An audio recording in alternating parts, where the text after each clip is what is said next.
Hi hello people, ఇక్కడైతే నేను cake rice recipe చూపించబోతున్నాను. నేను ఒక కప్పు గ్లాస్ బియ్యం తీసుకున్నాను. ఒక గ్లాస్ బియ్యం 4 అవర్స్ నానబెట్టుకొని దాంతోపాటు పోహా కూడా హాఫ్ అన్ అవర్ నానబెట్టుకున్నాను. నానబెట్టుకున్న తర్వాత వాటన్నింటినీ బియ్యాన్ని ఇంకా పోహాతో పాటు కొంచెం కొబ్బరి, హాఫ్ స్పూన్ జీరా, half spoon salt, half spoon soda వేసుకొని మంచిగా మిక్సీ పట్టుకున్న తర్వాత ఇక్కడ బెల్లము పాకం లేకుండా జస్ట్ కరగబెట్టుకుంటే చాలు. తీపిని బట్టి యాడ్ చేసుకునే వాళ్ళు 1.5 గ్లాస్ యాడ్ చేసుకోవచ్చు. తీపి తక్కువ వాళ్ళు 1 గ్లాస్ యాడ్ చేసుకోవచ్చు అండి. ఇక్కడ జాగరీ మాత్రం ఇక్కడ ఏంటి అని అంటే డైరెక్ట్ వేడిగా ఉన్న మన జాగరీ లిక్విడ్ని అదే బెల్లం పాకాన్ని డైరెక్ట్గా వేయొద్దండి, ఎందుకంటే ఉండలు కట్టిపోతుంది. పైనుంచి ఒక స్ట్రెయినర్ యూజ్ చేసుకుంటూ మంచిగా కింద కలుపుతూనే ఉండాలి.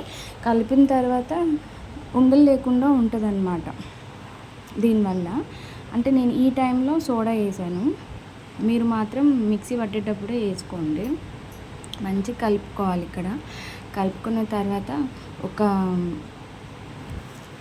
మందపాటి గిన్నె తీసుకోవాలి. ఒకవేళ మీరు ప్రెషర్ కుక్కర్లో చేస్తున్నట్టయితే విజిల్ అవసరం లేదండి, జస్ట్ నార్మల్గా కుక్కర్ యూజ్ చేసి పైంచల్లి లిడ్ క్లోజ్ చేసుకుంటే అయిపోతుంది. ఈ కన్సిస్టెన్సీలో ఉండాలి బ్యాటర్ అనేది. చాలా థిక్గా ఉండొద్దు, అలానే లూజ్గా కూడా ఉండొద్దు. ఈ మాత్రం కన్సిస్టెన్సీ మెయింటైన్ చేస్తే కేక్ అనేది పర్ఫెక్ట్గా బేక్ అవుతుంది. నెక్స్ట్ ఇక్కడ మందపాటి గిన్నె మా ఇంట్లో నేను కుక్కర్ అదంతా కుక్కర్లో పెడితే మళ్ళీ నాకు భయం అవుతుంది, మాడిపోద్దేమో అని చెప్పి. అసలే కేక్ కదా అని చెప్పి నేను నార్మల్గా అల్యూమినియం వెజిల్ తీసుకున్నాను. ఇక్కడ నేను మా ఇంట్లో గీ లేదు, బటర్ ఉంది, బటర్ యూజ్ చేశాను. మీరు గీ అయినా యూజ్ చేసుకోవచ్చు. ఒక table spoon ghee are butter add చేసి అందులో ఫైన్లీ చాప్డ్ డ్రై ఫ్రూట్స్ వేయండి. డ్రై ఫ్రూట్స్ వేసి దాంతోపాటు ఎండు కొబ్బరి ఉంటే మీరు యాడ్ చేయండి. నా దగ్గర లేదు, నేను అవాయిడ్ చేసేసాను. దీన్ని మంచిగా ఫ్రై చేయాలి.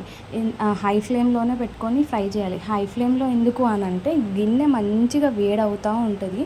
సో దీని తర్వాత మనం బ్యాటర్ వేస్తాం కాబట్టి మంచి సౌండ్ వస్తుంది. దానివల్ల ఏంటి అని అంటే కేక్ మొత్తానికి ఆ బ్యాటర్ మొత్తానికి సఫిషియెంట్గా వేడి తగిలి, ఎందుకంటే మనం వితౌట్ ఓవెన్ చేస్తున్నాము అండ్ ప్రెషర్ కుక్కర్లో కూడా చేయట్లేదు.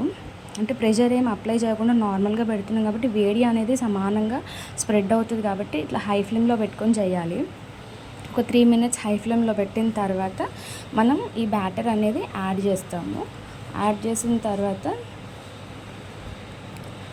మంచిగా కలుపుకోవాలి. కలుపుకొని అట్లనే 3 మినిట్స్ హై ఫ్లేమ్లోనే వదిలేయండి. వదిలేసిన తర్వాత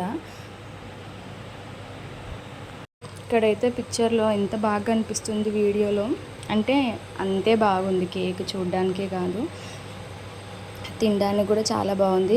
ఎస్పెషల్గా అయితే పిల్లలు స్నాక్స్ అనే టైంలో ఇది వితిన్ 20 మినిట్స్లో అయిపోతుందండి. మనం అన్నీ త్వరగా చేసేసుకుంటే 20 మినిట్స్లో బేక్ అయిపోద్ది. చూడండి ఎంత మంచిగా బబుల్స్ ఫామ్ అవుతున్నాయో ఇక్కడ. ఆఫ్టర్ 3 మినిట్స్ మనము లిడ్ క్లోజ్ చేసేయాలి. పైంచలు ప్రెషర్ అప్లై చేసి ఇక్కడ నుంచి ఆవిరి బయటికి వెళ్ళొద్దు. మన దమ్ బిర్యానీకి అయితే ఎట్లా దమ్ పెడతామో ఇట్లా జస్ట్ పైంచల్లి ఏదో ఒక ప్రెషర్ అప్లై చేసుకొని లిడ్ క్లోజ్ చేసేసేయాలి.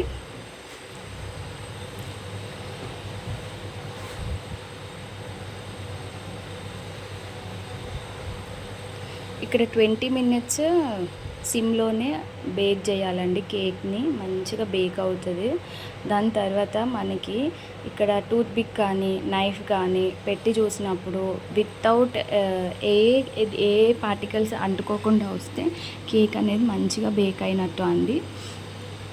లేకపోతే దానికి ఇంకా కొంచెం టైం ఇవ్వండి, ఒక 5 మినిట్స్ 10 మినిట్స్ అట్లా. నాకైతే నేను 2 టైమ్స్ పెట్టి చూసాను. సెకండ్ టైంకి ఏం అతుక్కోకుండా వచ్చింది. దాని తర్వాత రూమ్ టెంపరేచర్కి రానివ్వాలి కేక్ని. స్టవ్ ఆఫ్ చేసేయండి. లిడ్ ఓపెన్ చేసి రూమ్ టెంపరేచర్కి రానిచ్చి దాని తర్వాత ఒక ప్లేట్లో వేసుకొని ట్యాప్ చేస్తే కేక్ అనేది అంతే అండి. Yummy cake is ready. Thank you.